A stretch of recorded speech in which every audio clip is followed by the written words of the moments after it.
Hi friends, இன்றைக்கி நம்ம அத்திக்காய் கூட்டு பண்ண போகிறோம். அதுக்கு எப்படி பண்ணுறதுன்னு பார்க்கலாம். ஃபஸ்ட்டு அத்திக்காய் கூட்டு எடுக்கணும். அரிசி கழுவு தண்ணி, அதில் மஞ்சள் தூளும் உப்பும் ஆட் பண்ணிக்கணும். அப்புறம் இந்த அத்திக்காவை நாளாக வெட்டி அந்த போட்டுடணும். இதை ஃபுல்லாக கட் பண்ணி வச்சாச்சு அத்திக்காவை. இப்போ இது மாதிரி 3 வாட்டி அலசணும். அட்லீஸ்ட் இந்த மாதிரி தண்ணியில் போட்டு மாற்றி 3 வாட்டி அலசணும்.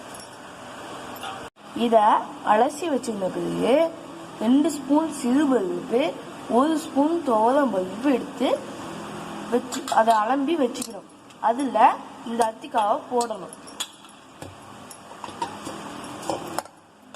அதுக்கப்புறம் வெங்காயம், தக்காளி, பூண்டு, மிளகா, சின்ன வெங்காயம், இது எல்லாத்தையும் சின்னதாக வெட்டி போட்டுக்கணும். இதுக்கப்புறம் 1 ஸ்பூன் மஞ்சத்தூள் போடணும், பெருங்காயம் போடணும், அதுக்கு மிளகாத்தூள் அதுக்கப்புறம் அதையும் சேர்த்து போடணும் 1 ஸ்பூன்.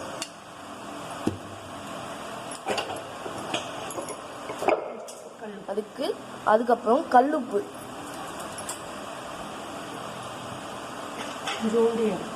கொஞ்சோண்டு எண்ணெய்,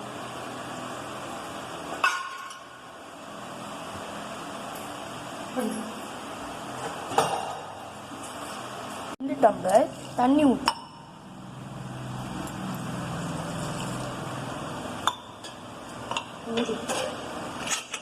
இப்போ அதுக்கப்புறம் குக்கரை மூடிடு.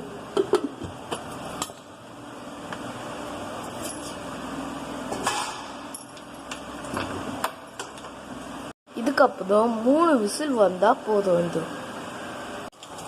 இது 4 விசில் வந்தோடனே இந்த மாதிரி 2 ரோல் சுற்றிடுங்க. அதனால குழந்தைங்களுக்கு சாப்பிட்றதுக்கு நல்லாயிருக்கும். அதுக்கப்புறம் கடுகு, உளுந்து, கருவேப்பிலை, பூண்டு, காஞ்ச மிளகா எல்லாத்தையும் போட்டு தாளிச்சுக்கோங்க. அதில் இந்த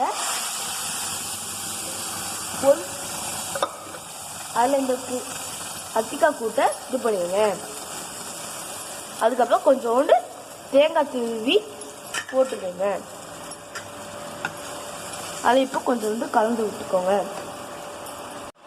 இப்போ தோசைக்கு அத்திக்காய் கூட்டு ரெடி. இது சாப்பிட்றதுக்கு ரொம்பவே நல்லா இருக்கும். உங்களுக்கு இந்த வீடியோ பிடிச்சிருந்ததுன்னா லைக் பண்ணுங்கள், ஷேர் பண்ணுங்கள், சப்ஸ்கிரைப் பண்ணுங்கள். அப்படியே மறக்காமல் பக்கத்தில் இருக்க பெல் ஐக்கானை கிளிக் பண்ணிடுங்க. தேங்க்யூ.